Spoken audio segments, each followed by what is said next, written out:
I'm Richard Roeper, and coming up next, 3 working guys with serious supervisor problems concoct a scheme to improve morale at the workplace. Murder! It's my review of Horrible Bosses right now.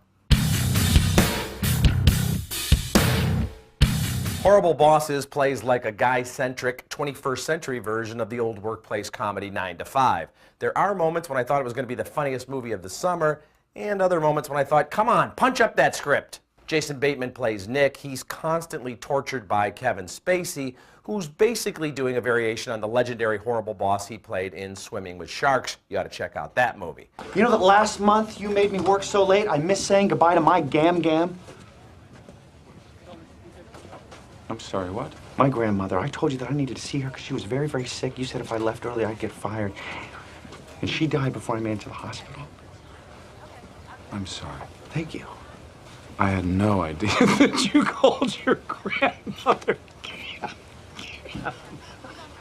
Jason Sudeikis plays Kurt. He's the number 2 man to Colin Farrell's odious, cartoonishly offensive Bobby. No, what do you mean by trim the fat? I want you to fire the fat people.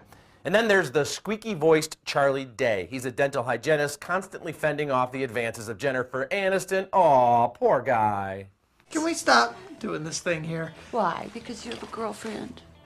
Well, she's not just my girlfriend anymore. We're engaged now. Aniston dishes out the dirty talk, and she really throws herself into the role, but like most of the characters in Horrible Bosses, she's barely even one-dimensional.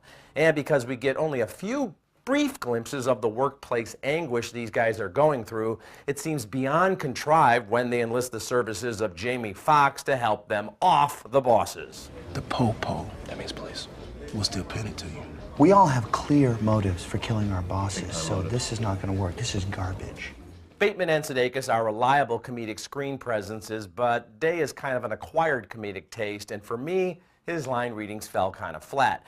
I didn't make it in! The main joke with Fox's character is that his supposedly funny name is going to have us cracking up, and there's a big, funny, crazy real story behind his so-called criminal history. The screenplay is really hit and miss here. The main problem with Horrible Bosses is that it spins its wheels for most of the second act, with these 3 not-so-bright buddies floundering their way through this half-hearted murder scheme. He looks like James Bond. He really does, dude. I bet he carries one of those guns that you screw together. Yes. Those are like the coolest guns they make, gonna be man. great. So dangerous. What if that is an undercover cop? That said, there are at least a half dozen good laughs in Horrible Bosses, and most of the talented cast is likable enough.